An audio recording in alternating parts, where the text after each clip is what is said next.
দেশ থেকে শুরু করে বোম্বাই থেকে শুরু করে বিভিন্ন জায়গায় এবং কি কলকাতারও বিজেপির কিছু নেতা জানেন যে ডাইরেক্ট হুমকি দিয়েছে যে আমাকে প্রাণে মেরে ফেলা হবে, আমার গর্দান কেটে দেওয়া হবে।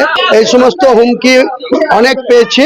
তাই আমি মহামান্য কলকাতা হাইকোর্টের কাছে আমার সিকিউরিটির জন্য আমি অ্যাপ্লিকেশন করি এবং সেখানে হাইকোর্টের justice doctor Subra Ghosh madam আমাকে সিকিউরিটি দেওয়ার জন্য হোম ডিপার্টমেন্টকে একটা অর্ডার করেছিলেন।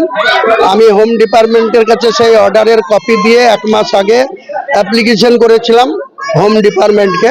হোম ডিপার্টমেন্ট আমাকে এখানে Y+ সিকিউরিটি বরাদ্দ করেছে। সবসময় আমার সঙ্গে আমার বাড়িতে এবং আমার সঙ্গে যেখানে আমি মুভমেন্ট করব আমার সঙ্গে সিকিউরিটি থাকবে, কেন্দ্রীয় সিকিউরিটি।